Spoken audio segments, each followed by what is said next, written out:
I am Snefru. My name echoes not only through the stones and pyramids I commissioned but also through the first light of the Nile. I was born in Upper Egypt at the beginning of the 26th century BCE, in a newly united land that was secure yet filled with responsibilities.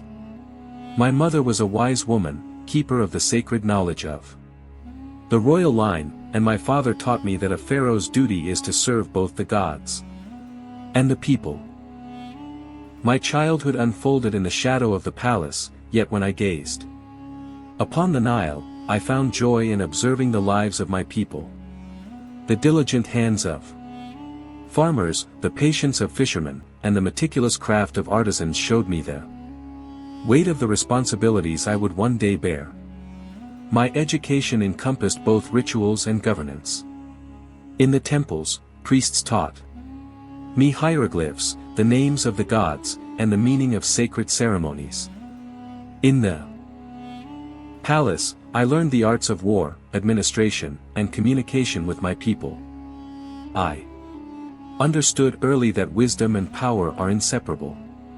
A question constantly stirred my mind: how can a pharaoh satisfy the expectations of both gods and humans? My pastimes were closely tied to the Nile.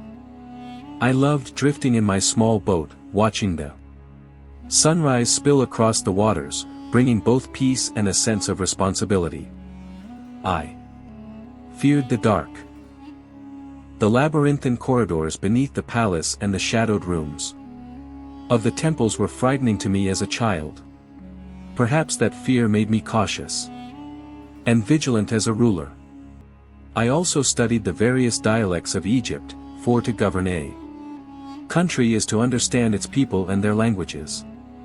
When I ascended the throne, unified Egypt was still consolidating its power, and I had to ensure order, protecting the people, regulating the Nile's floods, and maintaining balance between temples and governance were my primary duties. Though I rarely stood on battlefields myself, I directed armies to quell unrest in the north and south and resolved conflicts through diplomacy when possible.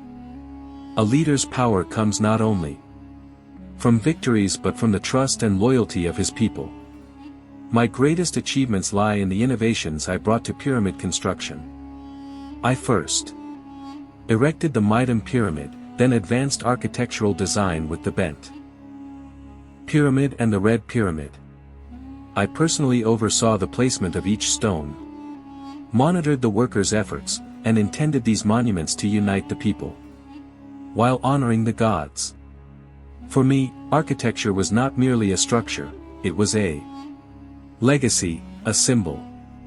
My policy was simple: my people must be strong, the Nile fertile, and the balance between gods and humans preserved. I built canals and storage facilities, strengthened temples, and ensured justice in governance. Preventing natural disasters from overwhelming the people was a constant priority. As I grew older, I no longer walked the battlefields but sat in the shaded courtyards of the palace, watching the steady flow of the Nile. The fire of my youth had given way to calm maturity, yet the sense of responsibility still ran through me like the river. As death approached, I called my son and heir to my side and said, "To make a country strong and keep it alive requires both courage and wisdom." The understanding and respect in his eyes were the most precious reward I had ever received.